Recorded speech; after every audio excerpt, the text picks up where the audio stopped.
cargo inspection. In 2024 alone, Ghana recorded imports valued at 204 billion Ghana cedis in cost insurance and freight. Yet, only 85 billion Ghana cedis was taxable, pointing to misclassification and underinvoicing. To tackle this, government will deploy an AI-driven pre-arrival inspection for all cross-border shipment. Mr. Speaker, this technology is programmed to detect undervaluation, flag high-risk goods, and strengthen customs capacity to combat smuggling, improve safety, and protect national security. Right, Honourable Speaker, by integrating automation into port operations, we expect to significantly boost customs revenue, enhance trade efficiency, and close long-standing revenue gaps. Speaker, on the expenditure front, we will continue to rationalize spending by eliminating low-value programs and streamline earmark funds, freeing space for critical priority projects such as roads, energy, agriculture, and education. Speaker, every cedi saved will be redirected to projects that create jobs and delivers tangible benefit for Ghanaians. Speaker, to achieve this and support the fiscal sustainability agenda, key expenditure measures for the 2026 fiscal year are as follows. The first will be that we will contain recurrent expenditures by capping non-essential expenditures such as foreign travels, workshops, and vehicle procurement, and elimination of low-impact programs. So, Speaker, we'll rationalize earmark funds, reinforce commitment authorization, continue to strengthen social protection system by safeguarding allocation to LEAP. So, Speaker, we'll prioritize capital investment in infrastructure, particularly in the area of Big Push. Right, Honourable Speaker, on the structural reform side, we'll pursue the following. Government will enforce sanctions under Section 96 to 98 of the Public Financial Management Act. The payroll validation exercise led by the Ministry of Finance in collaboration with the Controller and Accountant General will also be done. So, Speaker, comprehensive review and audit of the budget preparation and implementation process will be undertaken. We will implement recommendations from the comprehensive arrest and commitment audit by the Auditor General, aided by EY and PwC. Right, Honourable Speaker, will strengthen fiscal discipline and accountability through the operationalization of Revised Fiscal Responsibility Act. Mr. Speaker, we will institutionalize quarterly expenditure reviews. Right, Honourable Speaker, together, these measures will ensure that Ghana lives within its means, mobilize resources fairly, and spend efficiently. Fiscal discipline is not an end in itself. It is the bridge between stability and progress, between policy and real improvement in the lives of our people. Right, Honourable Speaker, the real value of Ghana's procurement threshold has eroded over time, trapping even small projects in slow, expensive approval cycles. The Speaker, the last review was in 2016.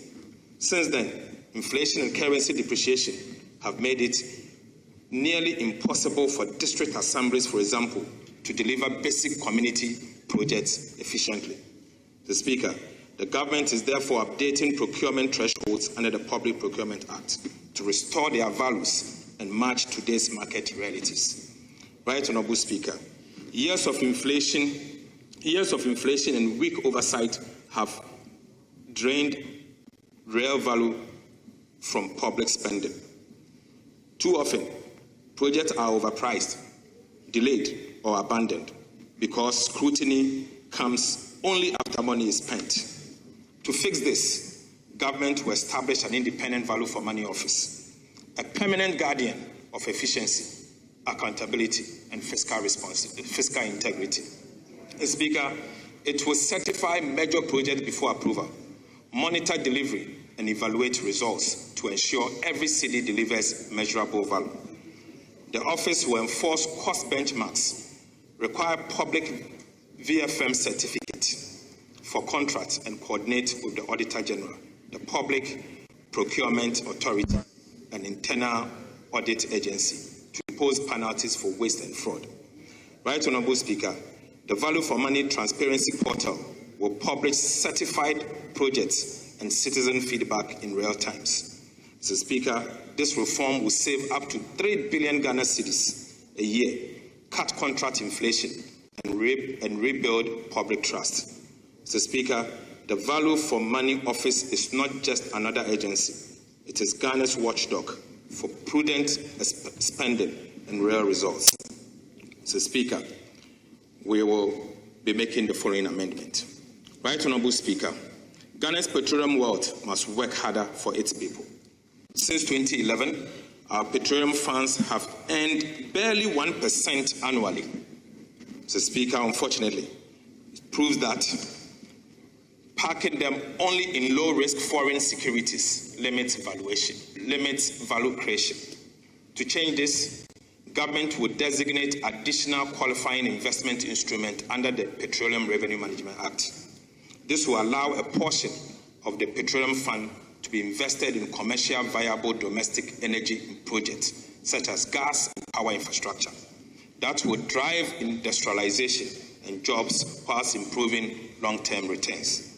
Mr. Speaker, this reform follows global best practices. Sovereign funds in Saudi Arabia, Nigeria, and UAE now channel savings into productivity investment that powers growth. Mr. Speaker, Ghana must do the same. The new framework will maintain strict safeguards, transparency, and performance audit to ensure every dollar earned earns real value. Right Honourable Speaker, this is the mindset shift from passive savings and earnings to productive investment, from idle reserves abroad to energy that powers Ghana's future. Speaker, that is the way we are going to go. Our oil wealth must not sit idle. It must build and must build our country. Mr. Speaker, I now take you to public debt management initiatives and reforms in 2026. Right Honourable Speaker, 2026 marks a new phase in Ghana's public debt management, one defined by foresight, discipline, and innovation. After stabilizing our debt trajectory through strong fiscal performance and debt restructuring, government focus now shifts to building resilience. We are putting in place modern tools and systems to ensure that every borrowing decision supports growth, safeguards sustainability, and protect the public purse for future generations. Mr. Speaker, one of the key priorities for 2026 is to strengthen liability management in the domestic debt management market. Mr. Speaker, upon expiration of domestic debt exchange program restrictions in 21st February 2026, government will re-enter the domestic debt market strategically. Mr. Speaker, the immediate objective is to reduce our dependence on short-term treasury instruments, lower rollover risk, and create fiscal space for productive investment. Right Honourable Speaker, as part of the strategy to re-enter the domestic bond market, government will begin the issuance of domestic infrastructure bonds to fund critical infrastructure in the 2026 budget and beyond. Mr. Speaker, through buybacks, targeted cash management, we will actively smoothing the maturing rate profile of domestic debt and lower interest costs in line with our medium-term debt management strategy. Mr. Speaker, I now take you to key policy initiatives in the 2026 budget across sectors. Right Honourable Speaker, I begin with the energy sector. Energy is the engine of Ghana's transformation. Our goal is to turn power from a constraint into a competitive advantage for every home, factory, and enterprise. Reliable, affordable, and sustainable energy will be the fuel that drives the 24-hour economy, powers industry, lights communities, and creates jobs. Through bold reforms, strategic investment, and smarter management, government is building an energy system that not only keeps the light on, but propels inclusive growth across every corner of our country. Mr. Speaker, I now go to gas to power transformation. Right, Honorable Speaker, Ghana's gas to power strategy is transforming our energy future, shifting from costly light crude to cleaner, locally produced natural gas. This will cut generation costs by about 75%, strengthen energy security, and align with our climate goals. Gas production is rising fast in Ghana.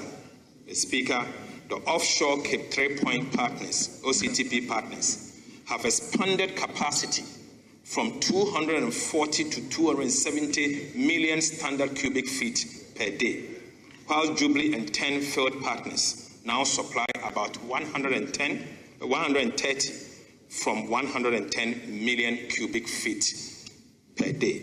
Mr. Speaker, within 10 months, we have added more than 50 million standard cubic feet per day of gas.